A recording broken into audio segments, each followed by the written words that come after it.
There's a handful of names that immediately come to mind when one mentions the form of show business known as professional wrestling. And while it's obvious that A-listers such as Bruno Sammartino were responsible for popularizing the wrestling movement during the early rise of sports entertainment's mainstream awareness, one can't deny that Hulk Hogan was by and large the poster boy for the WWE's national and eventual international establishment in pop culture media coverage. I have followed pro wrestling for almost as long as I can remember, from owning an LJN Bendy's figure at the age of 5, to slowly tuning in to watch shows on a regular basis, to checking wrestling news regularly in my adult years. The enjoyment factor of wrestling is something of a routine in my life. Along with my passion for toy collecting to build my own personal museum of the franchises that I cherish the most, it was only a matter of time before my love of wrestling would converge with my affinity for toys. And as I fill my shelves of wrestling-related product, I've naturally amassed a small yet reasonably highly inclusive collection of Hulk Hogan figures that spans from his early years as WWE Champion to his later career years and eventual induction into the WWE's Hall of Fame. And so in this video, we look at the evolution and progression of Hulk Hogan's character and WWE-themed figures spanning his various face and heel personalities in my personal collection. Let's begin.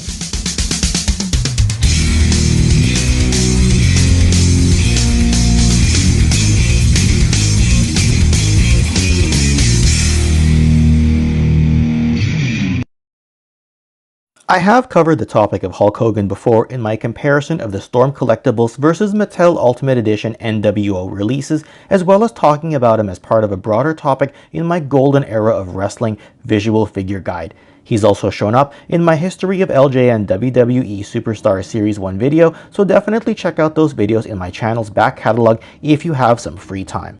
Looking at his history, early on, Hogan was in the first Wrestlemania main event, headlined the next Mania in a steel cage match, executed the slam heard around the world, befriended and fell out with on-screen best friend Macho Man Randy Savage, and came face to face with the awesome power of the Ultimate Warrior, then went on to defend the Pride of America in a controversial war-themed storyline. All this before subsequently feuding with other big men, before eventually sailing off in a swan song before the first decade of Wrestlemanias was over. He did all this while crossing over into Hollywood before finding his way into a competing WCW payroll. Either way, the story of Hulkamania is a well-tread path that is worth telling, and like my previously mentioned visual figure guide, I've built a toy-related chronicle of Hulk Hogan's career. While Remco did release some early Hulk Hogan figures, the earliest Hulk Hogan figures in my collection are the aforementioned LJN brand, beginning with his Series 1 figure in 1984. This figure includes the championship belt and is often the first toy people think of when referencing the toys that kicked off the appearance of Hulkamania in kids' toy chests during the 1980s. This one has his most common appearance in the yellow trunks and boots with red knee pads, a look that he became synonymous with and is ultimately the look that people think of when considering his peak years. The late 1980s would see the concurrent release of 2 Hulk Hogan figures under LJN's WWF Superstars lineup as well, namely one in the red shirt and yellow trunks, which appears to reflect Hogan's appearance at the first ever WrestleMania event where he and Mr. T teamed up. The other simultaneous figure of that year is in the white shirt and red trunks. Both would become somewhat more scarce over time, increasing in value, and I find that both do a good job to embody the quintessential Hulk Hogan appearance. I do prefer these two over the Smiling Series 1 LJN release, mostly as they have the hulked up facial look and a more muscular stature overall. These 3 simplistic, rubberized figures do a lot to capture that innocent, vibrant color of vintage toys, and for me go a long way in establishing the lineage of Hulk Hogan merchandise in the decades that would follow. Now, with the LJN WWF Wrestling Superstars line folding, Hasbro would pick up the license to do figures that were much smaller in scale and would go for an action feature-based gimmick in their releases. The one I have here was picked up from the 2022 Vancouver Fan Expo, and appears to either be Hulk doing one of his trademark muscle flex poses, or it could be him doing a bear hug maneuver if you're to square him off against someone else in the ring. This particular figure is the Series 2 release from 1991, though there would be several other versions that would come out as well. As a kid, I did own the earlier Series 1 figure from 1990 that would have the body slam spring action, and while I do have fond memories of that figure, I am glad to have a slightly different one as an adult, and just being a collector venturing back into the Hasbro line is just something a little different for me.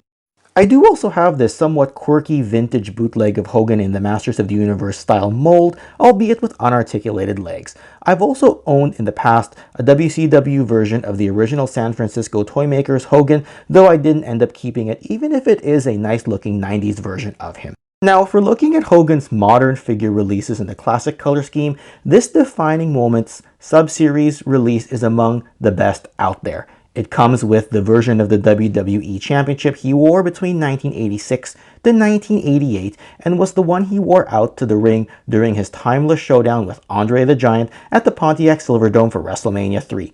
There are several other releases in the classic short trunks in the yellow and red scheme, including some that I've ordered through various online sources, but at the time of this video, this is the primary Hulkamania era figure in my collection. The mid-1980s also saw Hogan adopt a white and blue color scheme at times. Such is the case with this American-made Ringside Collectibles exclusive that was released a number of years back. The blue trunks appear to be similar to the ones he wore on the WrestleMania 1 poster when posed with Mr. T, and is a cool figure for me to own as it reminds me of the earlier days of Hulk's career before he settled full-time on wearing yellow and red out to the ring.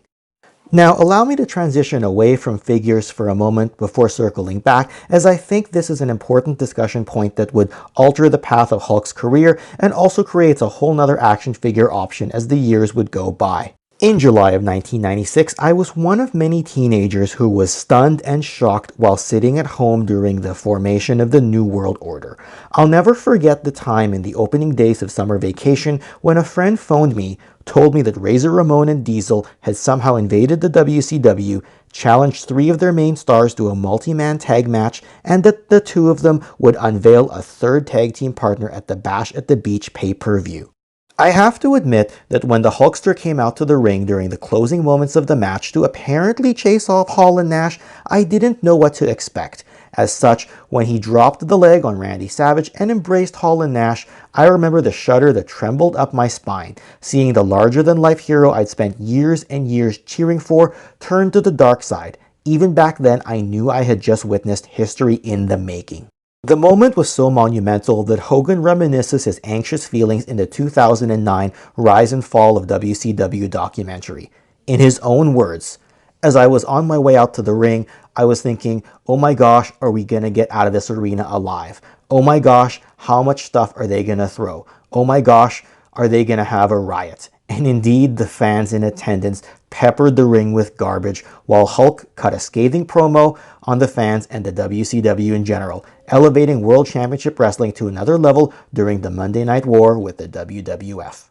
Of course, as surprising and industry-jarring as it was at the time, it led to a whole resurgence in the man's career as he would become known as Hollywood Hulk Hogan, ditching the red and yellow in favor of the NWO's eventual trademark white and black color scheme. Many years later, this era of Hogan's career would pretty much be as iconic as his earlier heroic days, and thus spawned the ability to purchase several options of the Hollywood Hulk Hogan persona in toy form. I've got this Storm Collectibles figure, as well as the Mattel Ultimate Edition release that I mentioned earlier. In any case, seeing him lead the New World Order along with other figures that I own allows me to recreate the industry-dominant faction that terrorized Monday nights during the late 1990s. Then, with the folding of WCW in 2001, many of us remember Hogan's return to the WWE during 2002 and the eventual Icon vs. Icon match that blew off the roof at Toronto Skydome at WrestleMania 18. Having the NWO versions of Hulk allows me to relive and recreate this feel in figure form, though I would personally never change the result of The Rock winning this match even in a fantasy booking scenario. The short resurgence and quick downfall of the NWO as a WWE entity would eventually lead to Hogan donning the familiar red and yellow colors, returning to the ring as a babyface, and now with longer tights. Older, but still as over as ever with the crowd, I did get this Jakks release figure locally in 2017, and it has served as my red and yellow Hogan for several years before I decided to expand my collection a little bit later on. Eventually, I would get this WWE Elite Series 91 version of Hogan from Rain City Toys in early 2022, and with all the added accessories, better proportions, and overall posability, it's now become the primary 2000s era Hogan figure in my collection, so at this point, I'm not 100% sure if I'll keep the Jakks release, but until further notice, I do have both. So that rounds out the grouping of Hulk Hogan figures I happen to own. I don't have any appearances of him during his time with TNA Wrestling, nor any versions of him in other iconic appearances such as Thunder Lips from Rocky III, be it official or custom versions. On the topic of customs though, as I was clipping this video together, I did realize that my American Made Ringside Collectibles exclusive might work as his Rip Taylor appearance in the 1989 No Holds Barred film if I were to have a custom done up. Though if I'm being honest, I do like the figure the way it is, but it's a nice thought. This is by no means a large Hulk Hogan collection, though what it does do is serve the purpose of creating a hall of memories for me, encompassing some of the key time periods and important matches in the Hulkster's career. Ultimately, I've ended up tackling this video on two fronts, one being the evolution of the vintage to modern figures in my personal collection, all while discussing a brief overview of Hulk Hogan's real-life in-ring career.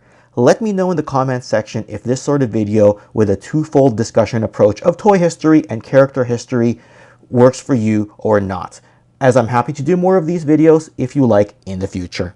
More often than not, when we think of the Hulkster, what springs to mind is the early Wrestlemanias, as he led the wave of popularity to bring Vince McMahon Jr.'s company to the forefront of people's minds. And arguably equally as important is the time when he revitalized the wrestling scene with his epic heel turn and the establishment of the NWO. His entrance themes fill me with a rush of nostalgia, whether it's his classic Real American Hero song or his various WCW entrances such as the similarly composed American Made theme song or the Voodoo Child song by Jimi Hendrix.